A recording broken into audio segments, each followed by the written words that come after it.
Men of the Prize podcast. It's me, it's Harvey, it's your host. How are you? I hope you had a great week. I hope everything you wanted to happen this week happened. But like I've been saying all season, if everything you wanted to happen didn't happen, I hope you handled it well. I hope you didn't let any bad things take you down. Hope you kept your spirit up, kept your desire up, your emotions, you didn't keep them bottled in. I hope you were able to open up. And as usual, it's another great guest. We're going to talk about being a man, talk about our emotions. Before I get into that, here is the way I speak. I am just a man. I am not trained. I can't diagnose. I can't really help you with any problems or anything. But what I can do is have a forum for men to speak. And I think that's an issue for us. We don't talk. We weren't raised to talk. The issues, our struggles, our emotions are locked in this box, and eventually it explodes, and then whoever's around us is the one who gets it. And we don't want that. That's the toxic masculinity thing, and we don't want that. So what I wanted for this podcast is for any man hearing this or seeing this to be comfortable to say, you know what, I'm struggling and I need to talk to somebody, and feel comfortable enough to find a friend, mentor, trained professional to listen to you so that your emotions come out in a proper fashion as opposed into a dangerous one. So I hope listening to this gives you the strength and the courage to talk to somebody. And with that, we're going to talk to somebody today. Yes.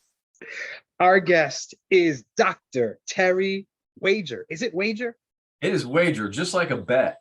And nice. It's a good bet. I like it. Quick bio, and then we can get into it. Dr. Terry Wager is an organizational psychologist and business strategist. He helps entrepreneurs and business owners align their inner and outer game to develop clarity, direction, gain more influence, and make fast, intentional decisions that generate rapid results. Dr. Terry, how are you today? Pretty good. Excellent. I wonder who wrote that. I know, it's good. It sounds important. I want to be like that guy when I grow up. So that sounds really good. So I talk to a lot of men, just regular men going through life, struggling, and I wanted to talk to somebody with a little bit more knowledge about the male psyche and kind of what we're going through. So I'm glad that I'm able to talk to you about some stuff. So absolutely, I'm glad to be here. This is awesome what you're doing. I think thank you. More people need to be able to tune into something like this. Yeah, that's the plan. I want to hopefully get out there, get these men comfortable, cry if you want to, do whatever, release in a positive fashion, and we'll be better for it. So that's what I want to talk about. With that, what I typically do is I ask my guests, the first question is this. I read an impressive bio. It's clear you've done so much. You've been training, you do a lot. But if I met you on the street, I didn't get a chance to look and read this impressive bio, and I had like 10 seconds for you to tell me about yourself. What would you tell me in about 10 seconds so I could understand who you are? 10 seconds. Wow, that's short. We'll say it like this. I had a terrible life growing up because I listened to my own head too much, and I beat myself up. I tore things apart, and I tore relationships, didn't know how to do it. And I hit the rocks, actually made a bunch of changes, and realized that I'm not the only one that does this. Happens a lot with a lot of people, men, women, doesn't really matter. We all tend to beat ourselves up. And so I know I'm over 10 seconds, but I ended up getting my own help. And through that process, I really liked the idea of helping, and I didn't like how I got some of the help I got and those things. And I thought I could do it better because, well, I have an ego. And so I thought they did that. I made a lot of changes myself. I took some of the advice that I got from other people and I applied it. And little by little, I changed my life. And I actually ended up going to school. I dropped out in the 11th grade, believe it or not. I ended up going back to school about 25, 26 years old. And I graduated from USC with a degree in psychology. And then I went on to grad school. And throughout that process, I saw so much of the same things that you're talking about, where we try to logic our way through life and avoid emotion. And I mean, I saw it all over psychology as well as we want to really logic our way through being a human being, and it's an emotional experience. And so I found that living emotionally is much more vibrant, much more exciting, much deeper relationships. And so I started really investigating in school how to actually help people to have that kind of life, and I brought it into business. And so when I work with businesses, I work with them from the idea of really helping them to have more functional teams, more functional interactions with the people on their teams, leadership teams, and more functional relationships. And so that's what I do. And Okay. All right. So I'm gonna kind of go through the questions I usually do with you because you kind of mentioned how you grew up and it was kind of tough and it kind of shaped the man that you are today and kind of what you do. absolutely. All right. So you've listened, you've watched my podcast. Prize is my favorite word. It's got 5 letters, but 4 of them represent characteristics, and we're going to talk about them. The first letter in the word prize is P. The word is purpose, reason for which something is done or created, or for which something exists. So, Dr. Terry, what is your purpose right now? That's a great question. Like I mentioned before, I had a childhood that was really good with my parents, but really bad inside my head. And so I don't want to make any suggestion that I had a bad childhood, but I had a bad way of thinking about things, and different events happen in my life. Being in resource rooms because I've had a learning disability supposedly, or at least I'm labeled with that. And having moved in a certain time of my schooling that they taught phonics in the Midwest in the 3rd grade, and then they taught phonics in the 2nd grade in the Pacific Northwest where I live now. And so when I changed schools, I ended up having to go back a year. And so these different little things made me feel like I was stupid. And then I looked for evidence that I was stupid. And I didn't know I was doing that. That's just what I was doing. It was like, yep, here's another. And I just started really focusing on what didn't work in my life and what was going wrong with me. And I started to really hate myself. And it came to a head probably about 24, 25 with a pretty gnarly drinking problem, pretty gnarly drugs and alcohol and all that stuff, and all of the bad choices that helped me to avoid how bad I felt about myself. And when I got that straightened out, what I realized was my life was at the level that I would allow it, and it didn't have to be that way. There's 2 sides to everything, and I was looking at the negative side. If you believe in negative, I was looking at the fear-based side. I was looking at how things would never work and how I wasn't good enough. I got my cat walking back there. And I just was tore up. And what my purpose turned out to be was doing whatever I could for anybody and everybody that comes across my path to never have to feel that way. And as I've grown and developed, learning how to live more faith-based, living in the idea of there is an answer, there is a way, trust the process, and ask for help, and talk about the things that are weighing you down and get them out of you. Things always change, things always get better, and we can do better together what we couldn't do alone is a huge thing. And so my purpose is to walk alongside the different men, the different women that I work with. And I'm probably about 50-50, but my heart's with men. I've worked in the prison system for 5 years as a correctional psychologist. I worked in domestic violence groups, helping men learn how to express their emotions so they don't have to act it out. And I've helped many business owners learn how to actually be a leader instead of a dictator. And we all fall into dictating when we start to feel powerless and don't know how to actually be empowered and be influential, we tend to pick up the hammer. I mean, it's easier. Okay. Mhm. Okay. So I have a So that's my question. So that's a hell of a purpose. It sounds really good. Now, you talked about growing up and good childhood, but really it was in your mind, I guess in your head. Can I ask, wh- where were where were your parents? Did they see oh your yeah. inner struggle? Yeah, and that's a great story. And I don't tell it very often, but we're just right there, that quick. So I grew up basically in shame over how I felt about myself, and my dad was very, very strict, very firm, and he was one of these older guys. He was born in 1928. He was old, well, older than me. More than you. But he had this way about him that everything he said sounded angry. And everything he said sounded so direct. And funny enough, as I grew up, I kind of sound a little bit like him. But I try to be more jovial so that it doesn't come across that way. But I'm pretty direct. And I got that from him. But I mistaked directness for hatred.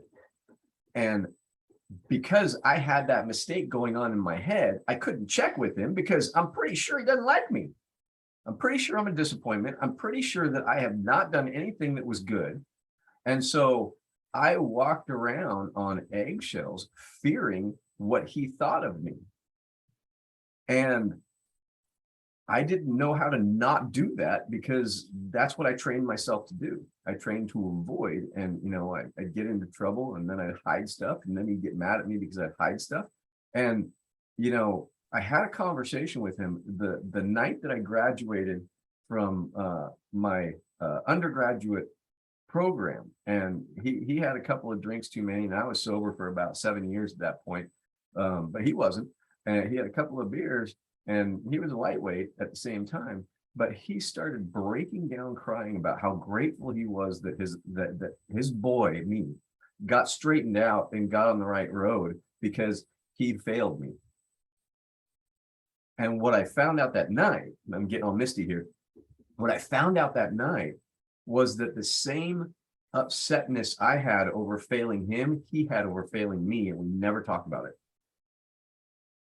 And I think that is so apropos. I think that happens to so many people that we just don't communicate about how bad we feel about whatever's going on. And we don't talk about our emotions.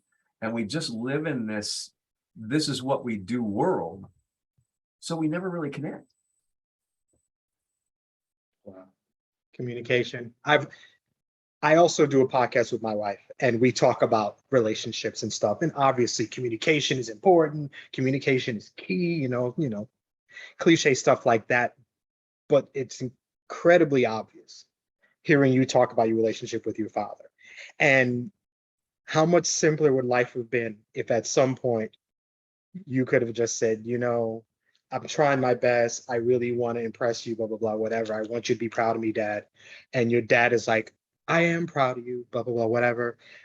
It's amazing. A simple conversation would have changed the whole course of your life, probably. Say that because I remember times where we had those conversations, but there was such disbelief in me. Wow. That I didn't trust it.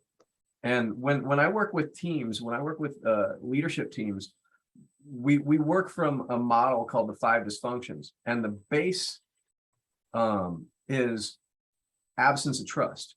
And for me, I go further than absence of trust. What I really think is there is a healthy portion of distrust. And so like absence of trust is a zero kind of thing.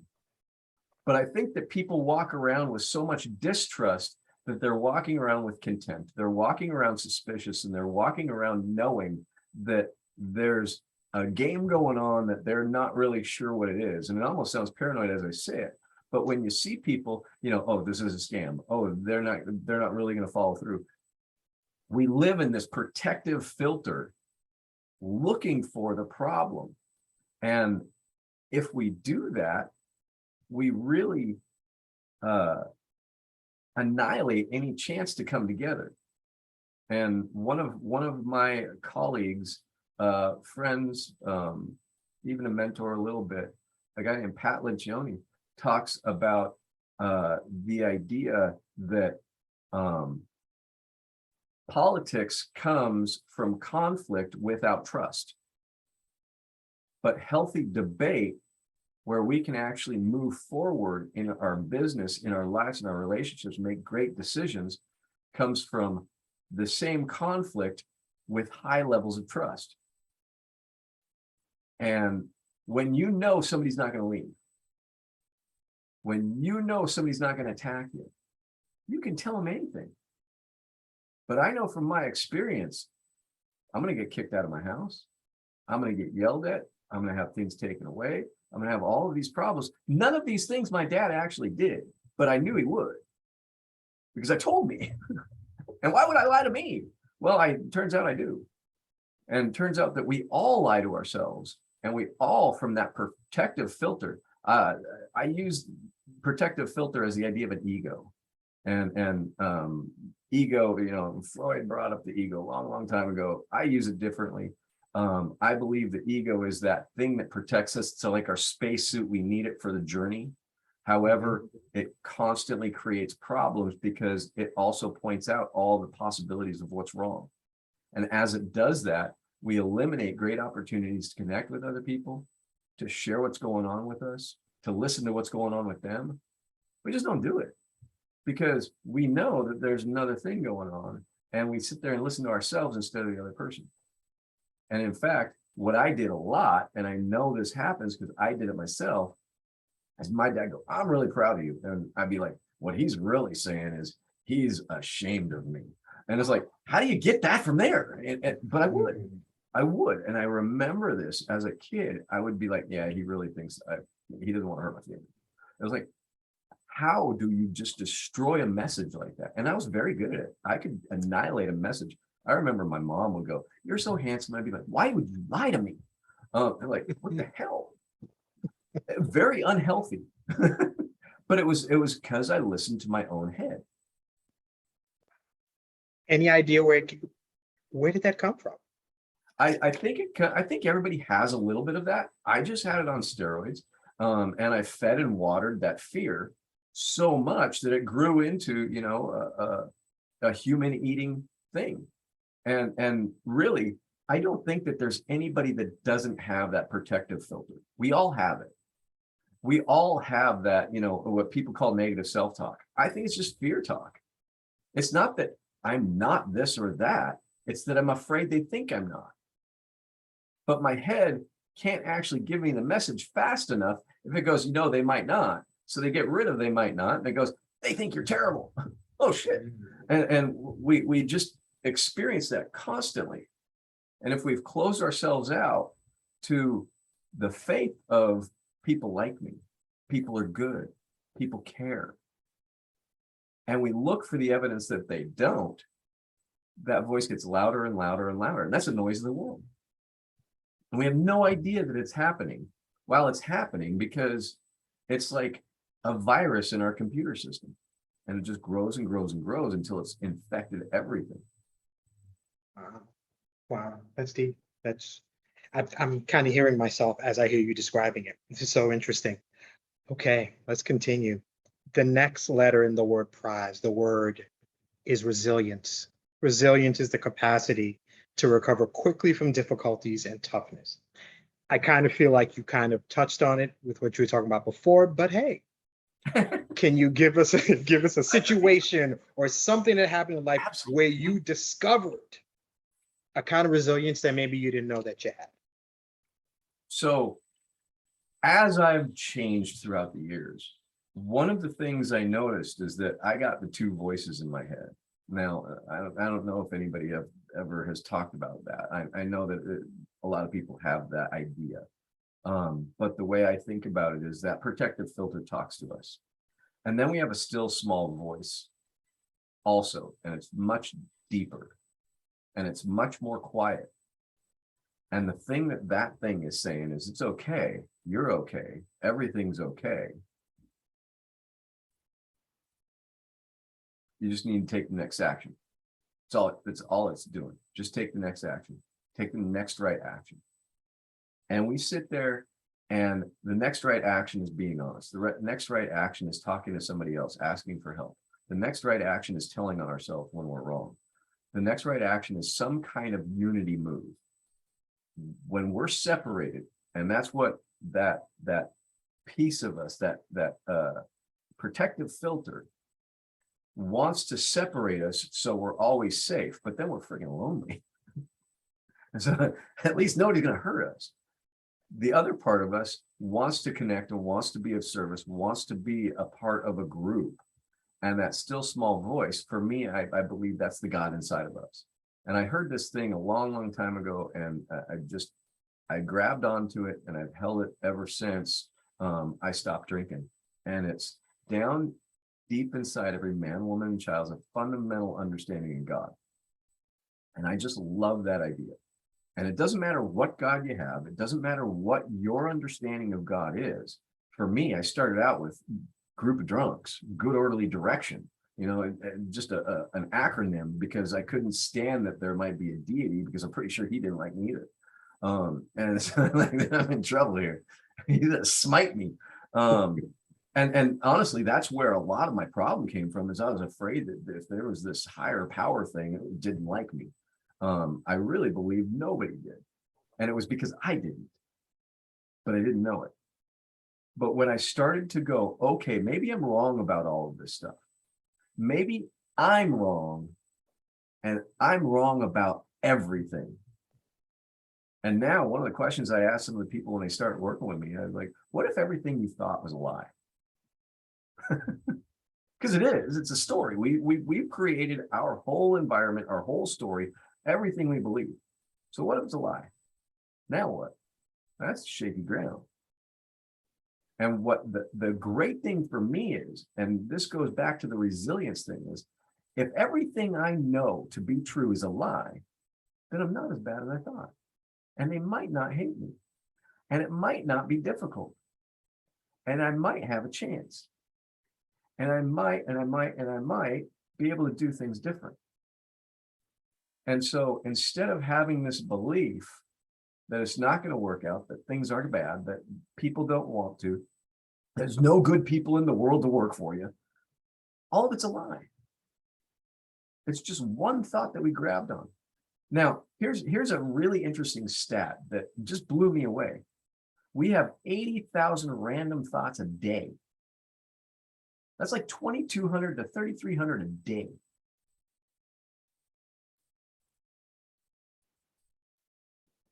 How can all of them be right? And why do we listen to some of them and not others? And for me, the question I had, why do I listen to all those ones that are fear-based? Why do I listen to ones that say things don't work? And it's because the protective filter had me. And so resilience comes from stopping listening to that loud voice in our head that's talking all about doom. The Chicken Little, the sky is falling. We got to stop listening to that. And we got to start tapping into that still small voice inside of us. And that still small voice says, you're okay, you just don't know it because you're listening to the other voice. And it's funny because you said, I don't diagnose anything when you began this. And I don't either. I diagnose people as human. I actually got in trouble at one point because the insurance companies would call me and go, you can't diagnose people with adjustment disorders. When I was doing the diagnosing thing, I don't do that anymore, but you can't just do that. And I was like, yes, I can. I have the doctorate. I have the degree that says I can diagnose them with what I think is going on with them. You can't tell me what to do. And I left that whole field for the biggest reason that people were trying to dictate how I should work with somebody. Like, no, I'm not doing that. I'm going to help them where they're at. I'm going to help them with what I know to work. And so resilience really starts with being able to notice that you got a lie machine strapped to your shoulders and it's telling you a bunch of crap constantly. And so I have a book. It's called Quit Taking Your Own Bad Advice, How to Stop Overthinking and Start Following the Brilliance of Others. And in this book on page 55, I say that there is the most important question we can ask ourselves in every situation, whether we're thinking we're right or we're thinking we're wrong. The question is, how are we wrong? Because if we think we're right and we walk headlong into a wall, we're in trouble. We didn't question it. But if we think we're wrong, well, how am I wrong about that? Or if I think that you're going to do something, how am I wrong about that? And it comes from, that question comes from the scientific principle, or the when you're doing scientific research, you want to go from a place of thinking that you're wrong and then testing the hypothesis. And so I grabbed that question and went, okay, I'm going to do that for everything I do in life. Because unconscious bias says that we already walk in with an idea of things. We walk in an idea with how these people are going to be, whoever they are. And then we create the parameters, and then we create it with this self-fulfilling prophecy thing. So if we go, okay, from everything I do, if I walk in and I go, how am I wrong about this? Now I'm not using that bias against me or against anybody else. And so I can walk in with an open mind. And I can let the thing unfold instead of react to what I thought, instead of what's actually happening. And so resilience, that's in a long-winded way, that's really a way to put resilience starts with asking yourself, how are you wrong? Because if you think about why we need resilience, it's because we're discouraged, we're feeling invalidated, we're feeling powerless, we're feeling disappointed, we're feeling despairing, crushed under whatever's not working. So we need to be resilient. And so how are you wrong about all those emotions? How are you wrong about what you're feeling? Maybe it's not actually like that. You just feel that way for a minute. So talking about, you throw that question out and it feels like it kind of breaks everything. It feels like, okay, I thought I knew this, and what if I'm wrong? And everything I thought I knew, every belief, everything just falls to the ground, and like I just have to start over. That's what it feels like. So Absolutely. what's that experience like? Just kind of have to rebuild everything I thought that I knew. How does that feel when you do it? It feels kind of like, the way I kind of put it is, it feels like you're living on tectonic plates, and everywhere you walk, the ground is shifting under you, and you never quite get solid ground. Now that sounds scary, but the fact of the matter is you're also not rigid. And so a lot of people feel like, I got planted, I'm solid, I know what I know. Well, yeah, but you're in concrete. You got your feet stuck in concrete. That's why you're solid. You're rigid, you can't move, you can't be flexible. And that's a problem, because whenever you decide you're right, there's no arguing with you. If you believe you're wrong, you're in trouble because you can't see another way. And most of the time when we get that rigid, we're not open to other people's opinions. And for me, that part of the title of my book, Following the Brilliance of Others, is all about believing that when I listen to the other people, when I open my mind to the other people, there's going to be some brilliance in there that even if I don't follow exactly what they say, it's going to influence me to see a different point of view and inform me so I can take another step. And you're in a relationship with your wife. And so I have Christine, my partner, and I'll be damned if I don't know the answer and she has to say one sentence and it just messes everything I thought of. Almost every time. And it's not because she's brilliant and I'm stupid, and it's not because she knows and I don't. It's because I have one perspective and she's got another one. And I don't know if anybody who's listening to this or you've ever played chess, but I'm a pretty good chess player when I'm off to the side watching somebody else play. Right. That outside perspective is much better than the inside freaking blinder perspective, because we're emotionally involved in it when our blinders are on and our emotions are triggered, and then we're making decisions based on emotion. We think we thought it through. Okay. Okay. I'm loving this. And we brought chess in. I'm telling you, we're having a great convo. I skipped the I in the word prize. I save it for the end. The next letter in the word prize is Z, and the word is zeal. I love the word zeal. I like the word Enthusi- I do too. I think it sounds important. It feels important, and it's got a great definition. Enthusiastic devotion. you What know, are you enthusiastically devoted to? I am enthusiastically devoted to helping people live the life that they want to live. I do it through business. And I don't know if you know what ClickFunnels is, or Funnel Hackers, or that community. It's a huge community, but they talk about the idea of having a following that, I kind of forgot what I was just talking about. That's crazy. But they talk about this idea of really getting in and focusing on hook, story, offer.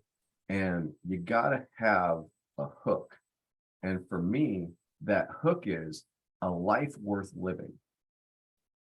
And oh, I know what I was saying. The health, wealth, and relationships is the three areas of marketing. Now, the reality is you got to have some kind of foot in all three, but you only have 2 feet. So how do you do it? And for me, the idea is wealth. If you focus on wealth, you're going to have the money to take care of yourself. And if you focus on wealth, at least from where I'm coming from, I'm a relational focus. And so focusing on wealth to build relationships and create wealth through relationships, you have all three covered, and you don't become a burden on society. And so for me, solving the wealth issue and speaking to the wealth issue helps people in their relationships and in their health. And other people might argue and have a different point of view, but I've done the health thing as a psychologist, and I've done the relationship as a psychologist, and neither of them made me much money. But when I started working with people from a wealth perspective and thinking about relationships, and for me, I think relationship more as capital, just like money. The more relationships and the deeper and the more richer the relationship is, the more brilliance you have to work from. And so one of the things that my partner Christine and I talk about a lot is we have 3 words we use all the time. It's actually on our logo, and the words are relationships, resources, and results, because we firmly believe our results come from the resources that we get from the relationships we have. And so for us, it really boils down to this idea of being able to be focused on helping people build that life that they really want. And it starts with you. It always starts with you. When we're working with people, when we're talking about our model, we say that there's 5 stops on the bullet train of action. And that's the bullet train. Cool. But the 5 stops are you, your team, sales, leads, and fulfillment. And we talk about this idea, and we talk about when you focus on you and get you straight, you become a beacon where people want to tune into. And when you're able to do that, you're able to build the team, and you're able to bring people to you, and they want to buy what you're selling. And it might not be an actual package or business kind of thing. They might just want to listen to what you have to say. It's the influence. And so sales for me is influence. And we want to influence people to think in a different way, have a different perspective. And so for me, that's that super important piece. And the zeal, and I don't know if you know Tony Robbins, probably, because pretty much everybody does. But I heard him speak God, years and years and years ago. And he said, enthusiasm means of God. And I had no idea. I had to actually go look up the word and see if he was full of crap, because I still believe that sometimes. Like, how am I wrong? And so I looked and I'm like, holy moly. It does mean that. And so enthusiasm or zeal, because it's a synonym, means of God. And so good orderly direction, if for those people who don't like the idea of a deity, I personally am totally okay with a deity. I like that higher power now. I've buried the hatchet in the ground, not on him.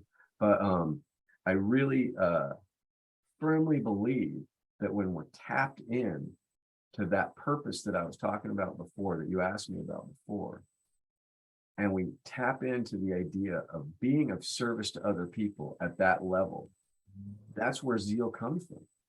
When we start really caring about being of service to other people to help them get what they want, we're taken care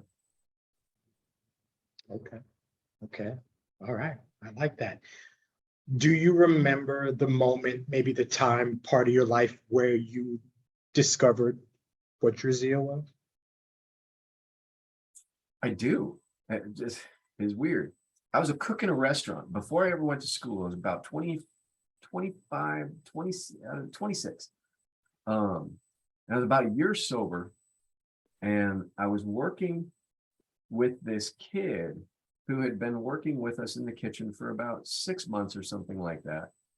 And he was talking to me about thinking about going to the military, but thinking about just being a cook in a restaurant. And I stopped what I was doing. I mean, I was a broiler cook. I was actually a very good cook, still am. But I stopped in the middle of what I was doing. I was like, why would you give up on yourself to do this? I lost my chance to do what I wanted to do. Little did I know I was going to go to school and change my life. But at that point, I was resigned to the fact I was going to be a cook in a restaurant forever, and maybe not even go any further than that. But I was like, why would you quit on yourself? You're just starting out. You're 18 years old. This is your first job and you don't even like it. Go and do what you want to do, because this is going to be here. You can always work here. You can always do something like this, but you don't have a chance. And I couldn't go in the military. I have a bleeding issue that I don't clot right. And so I couldn't go to the military, which also made me feel like I'm a defective person when I was a kid. So, you know, it all goes in, but I'm like, don't cheat yourself. And the kid went, and he came back like a couple months later and got a hold of me and, you changed my life. And I was like, holy crap, I'm actually good at this. And that's where I started actually thinking about going and doing something more with my life. And I ended up going and talking to my head chef at the time about going back to school. And then he goes, go. This will always be here. He's saying the same thing to me. I totally forgot about that. But that's when I knew that there was something for me. And that's where that spark lit for me, for sure. That's good. That's good. That's good that there's a moment. Not all of us get that, you know, that light bulb moment where like, this is it. This is what you're supposed to do. But when you get it and you recognize it, it's a beautiful thing. So I'm glad that happened for you. The last letter in the word prize, but not in this mantra. Letter is E, and the word is expectation. A strong belief that something will happen or be the case in the future. So you deal with businesses, so you deal with leadership and groups and large companies and such. When you go in to talk to a group of people, what are you expecting them to get out of the program that you and your partner run? What should they leave with after hearing you talk and working with you? Well, number one, if it's a first engagement, I talk about the 5 dysfunctions, or if they brought me in for team or hiring, then I talk about my humble, hungry, smart model. But I know what I'm delivering. And so what I want them to walk away with what I expect them to walk away with is the idea that wherever they thought they were, they're in a totally different place. And they thought they didn't have steps to move forward, and now they have a full plan on how to move forward. And they can do it themselves. We help them we give them enough information that they can try it themselves, or we'd love to walk alongside them and partner with them to get the results that they're looking for. And so for me, I absolutely know that I can create a functioning communicative team that is able to get into the issues, be able to talk about things from a vulnerable perspective, get all of the information out on the table, and make great decisions fast. And I know that when I start working with people, I double, triple their income, not by changing their sales process or by changing their marketing process or adding funnels or anything like that people think that we need to do. It's just helping the people work better together. That is the number one advantage, is getting a team to work the right way. It's the number one advantage to your business. So you deal with a lot of groups, a lot of companies, and obviously you're going to deal with leadership, men or women in power. Give me a characteristic of a good leader that people probably wouldn't think of. I mentioned it just a second ago, but I'll give you three. It's they got to be hungry, and they got to be humble, and they got to be smart. And when I say smart, I don't mean intellectually. I mean they have to have an ability to identify and share their emotions in a way that they connect with other people. And if you look at like Howard Schultz, Christine used to work for Starbucks. She worked for Starbucks for 19 years. And she stepped out of management when Howard Schultz left the first time. And then when he came back, she went back into management. And then she left again when he stepped down the second time. About a year after he stepped down and was just a chair position, she stepped away from the company again and joined me to work in Generator. But that guy knows how to connect with people. Alan Mulally, I don't know if you know who he is, but he turned Ford around in 2006 to 2014. They were almost bankrupt. They had, maybe 5 months of money left, and then they were going to go under. And he walked into that company, and he did the same thing that Howard Schultz did with Starbucks. And the idea is one team, one plan, unity. We're going to talk about everything that's upsetting you, everything that's upsetting the process, everything that's not working. And we're not going to stop talking until it's fixed. And Alan Mulally changed Ford forever. It was the only motor company in 2008, when everything crashed, that didn't take money from the government.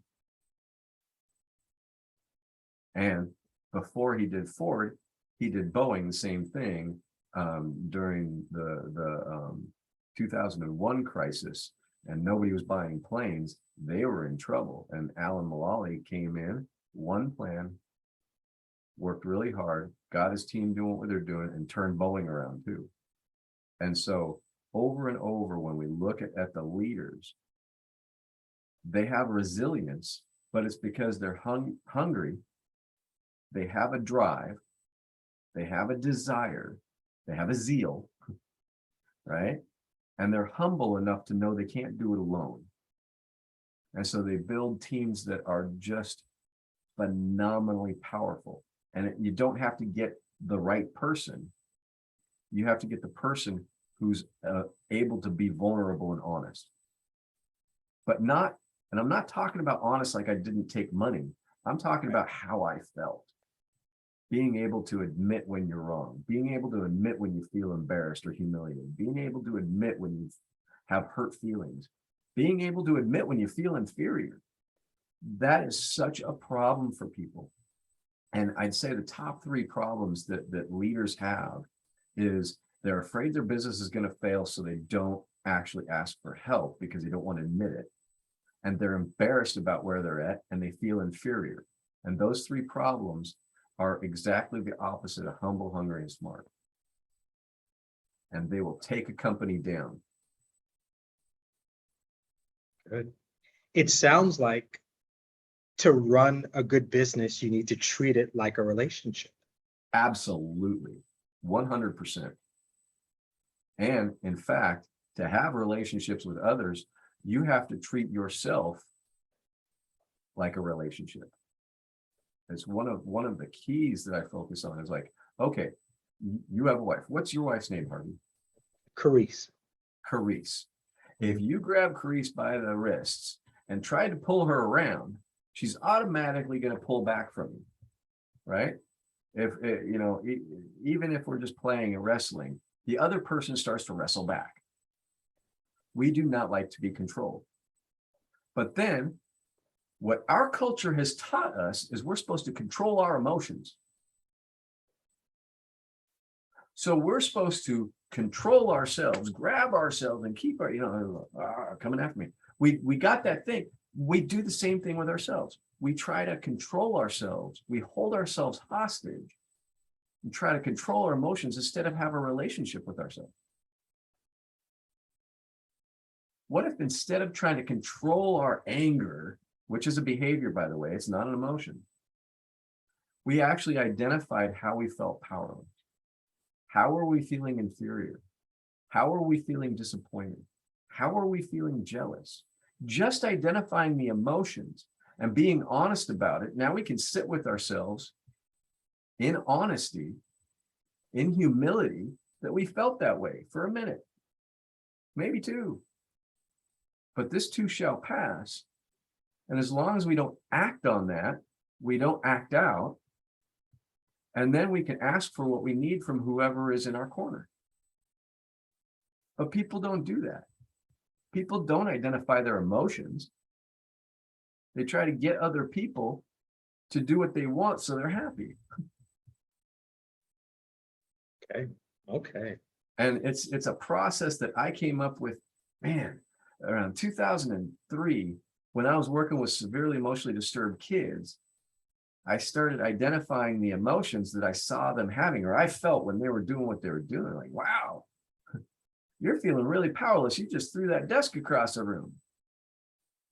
Feel real powerful now, right? You must have felt powerless right before that. Feel inferior. You show me that you're superior. You can throw a desk. I can't throw it that far. I probably could, but no, I wouldn't. Okay.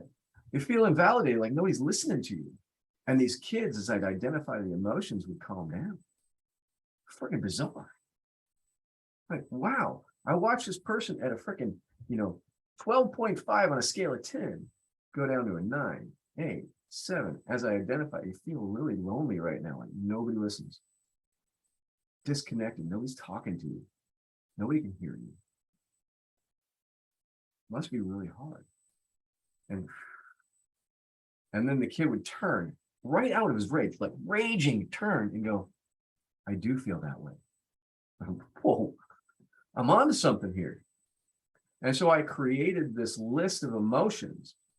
And actually I have it over here because I have all my stuff next to me all the time. But raw emotions, protective filter emotions, which are the angry ones, and then the balanced, still small voice emotions. And when we can identify those emotions, one versus the next, all the way down the list, it's like unpacking all of that pressure. And we become lighter and lighter and lighter. And as we do, we start to really connect deep inside ourselves. And we start to have a relationship with ourselves.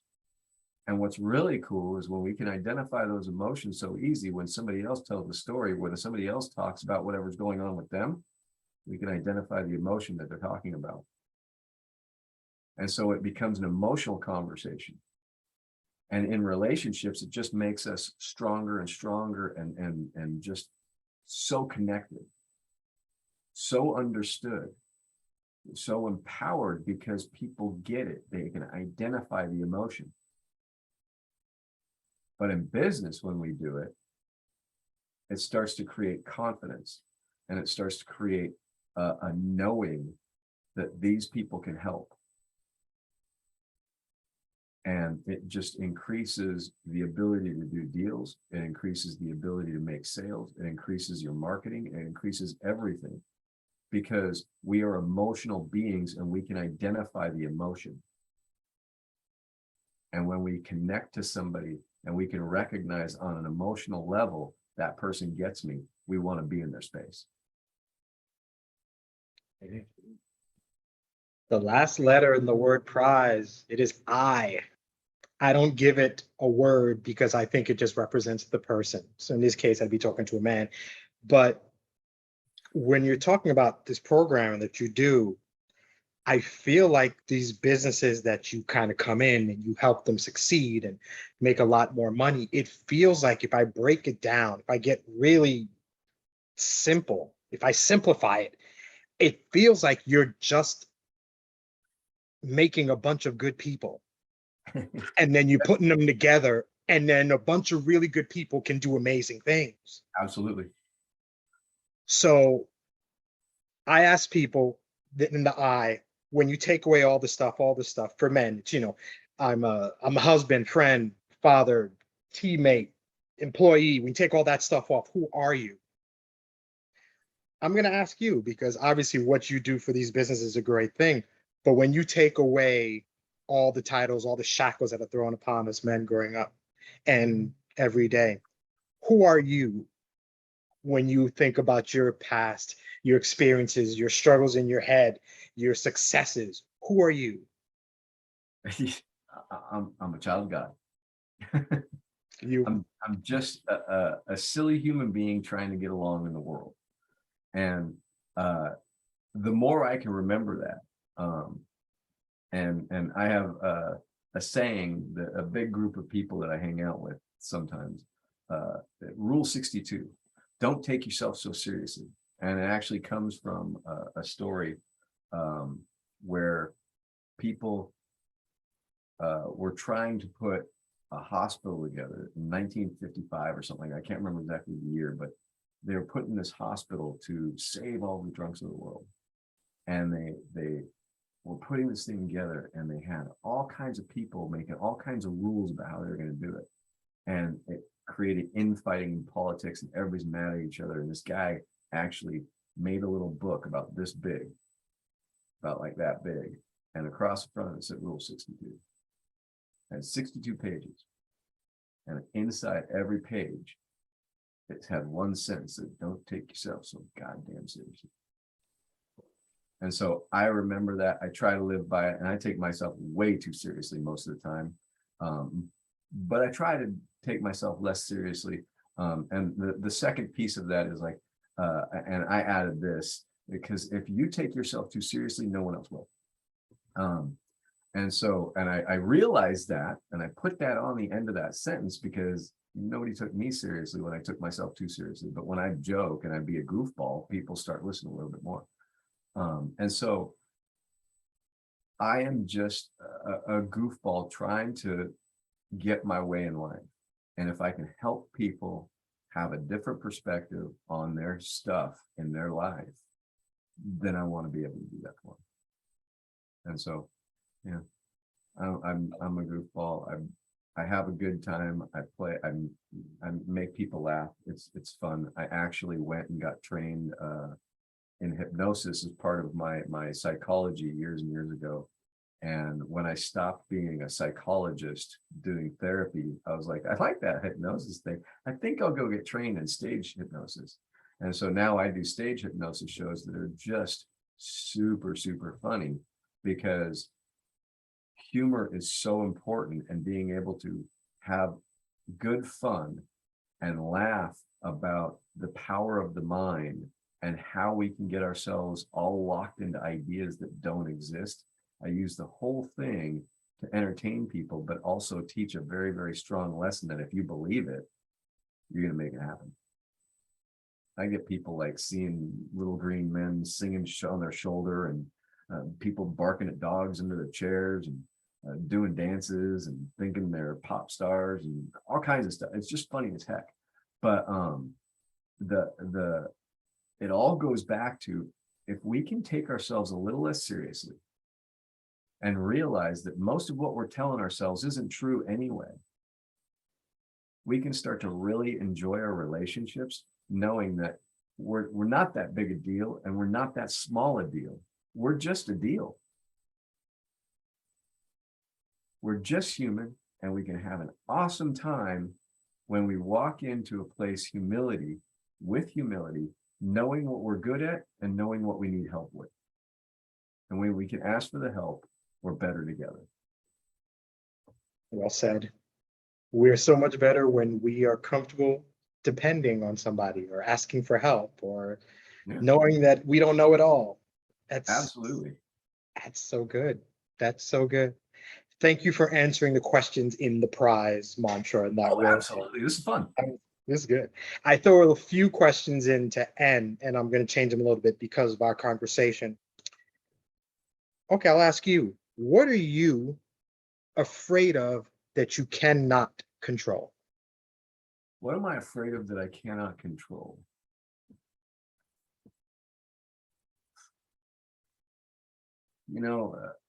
I'm pretty much everything. I'm afraid of everything.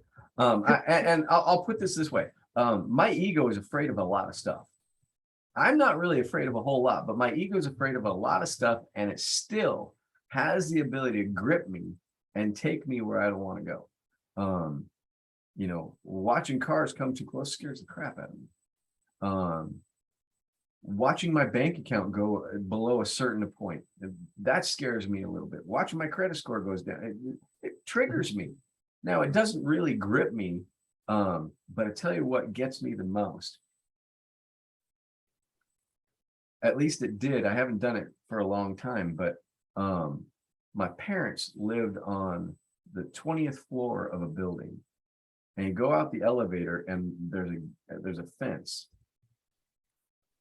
And I'd walk out of the elevator and I'd get this idea that if I was on the other side of that, I'd be dead.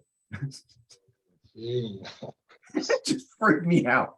Oh, Just kind of crap every time. I mean, there was times that when I wasn't necessarily aware that my head was doing that to me, I'd walk off the elevator and I'd shimmy. And I mean, it's there's enough room. There's enough for probably 3 people lined up to be able to walk on that terrace. But Jesus, and it gripped me. And I realized that my head was really afraid of being on the other side of that railing, not falling. But then the falling comes next. And then it's not even that, it's the hitting the ground that really scared me.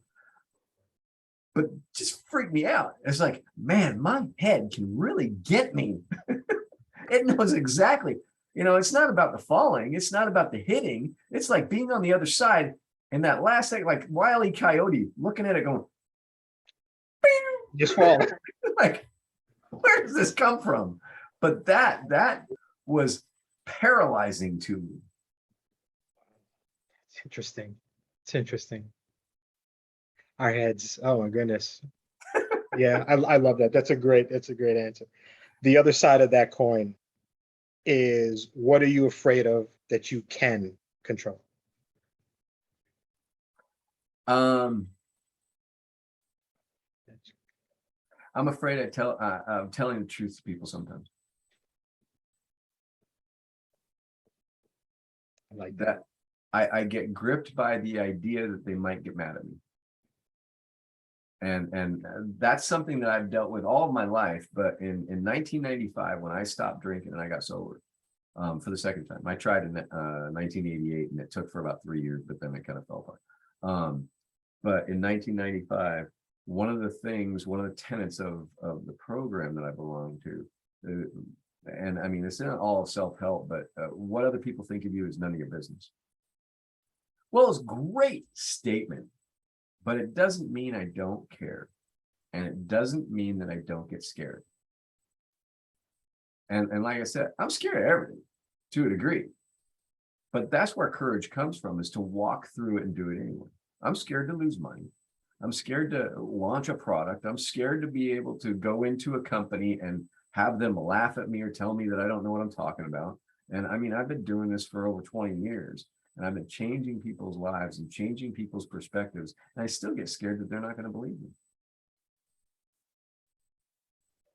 It's a good one. It's a good answer. I like that. But I got to do it anyway. Yeah.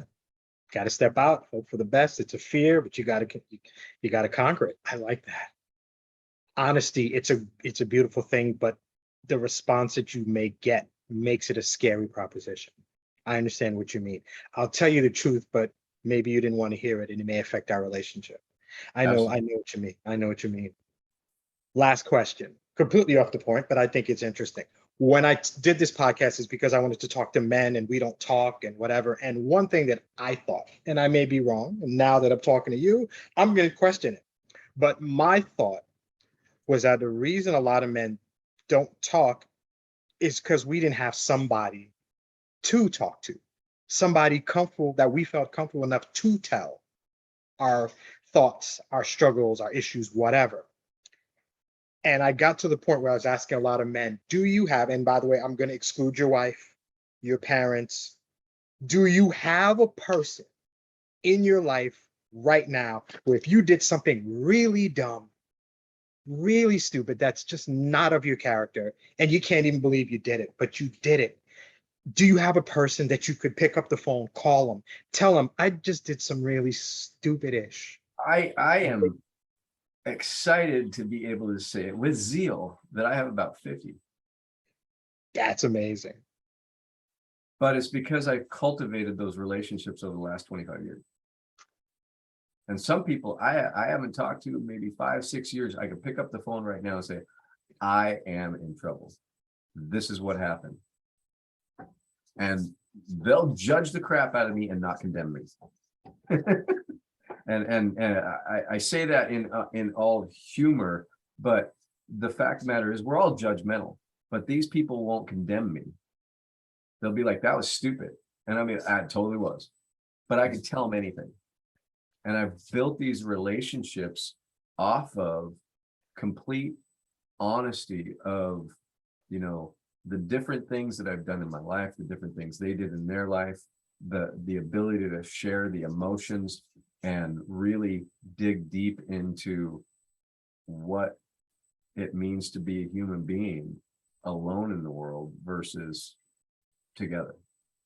And I have a huge number of people that are my closest dear friends that I can call for anything. And it's because I collect them. That's good. That's good. It feels like I hear that, and it feels like when you said cultivate, I almost feel like you treated those friendships like businesses. Absolutely. It feels like humanity, we're trying to build relationships, but those relationships, you kind of you switch it around. I'm building these friendships like they're business partners or something, so that they're there and they're for you. It's an interesting thing. Everything kind of circles back and kind of connects at some point. I don't know. I'm forever changed for talking to you, Dr. Terry. Awesome. All work is done. Yes. It worked all the way. So thank you so much. How can people reach you? How can a business find you to come in and change their fare, change their business? Yeah. Better? GeneratorCC.com. It makes it really easy. GeneratorCoachingConsulting.com, but it's just CC. I made it really easy. That's where you get a hold of me. You can reach out to me there. You can find me on Facebook, like Generator CC on Facebook, Terry Wager on Facebook. I'm kind of on there. I don't like social media very much, but I have a profile, and it does stuff all the time that I didn't know it was doing. I got some people posting for me, and I'm in there enough. You can find me on Messenger, Terry Wager on Messenger. Pretty easy to find. All right, excellent. Thank you so very much for your time, your words. It's beautiful. You help businesses and such, but I really feel like everything you talk about is something that I can take on and help myself with. And I Oh, thank absolutely. everybody who listened. And I think that's what the best part of it. Absolutely. I started working with the person before businesses. And what I found is, and it's funny because I make this joke that when I started working with kids, the severely emotionally disturbed kids in the emotional therapy schools, I left there and I went to the prison system to work with the prisoners. What's up, Tilly? And I work with the prisoners, the highly violent offenders, and it's the same kids. And then I started working with the business people, and the business people were just healthier versions of these highly aggressive individuals, but they had the same thinking. They had the same way of all or nothing in their businesses, and they had the same fears that would cause them to get in their own way, and they had the same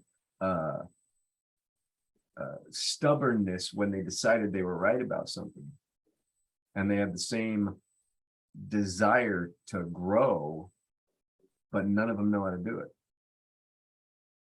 And I was like, oh, it's a human thing. Okay. And it's, am I using my stuff to move me forward, or am I using my stuff to throw trash on the track? And so one of the things that Christine and I talk about is we're the bullet train in action, and we help you to remove the trash from your track so you can go where you're trying to go. Okay. That's how you end it. It doesn't even, I don't even want to talk. I just want to cut it off. But thank you so much, Dr. Terry. Absolutely. And thank you everyone for watching / listening to Men of the Prize, the podcast where your inner monologue is revealed. Don't forget, you are a man and you are the prize. I'll see you next week.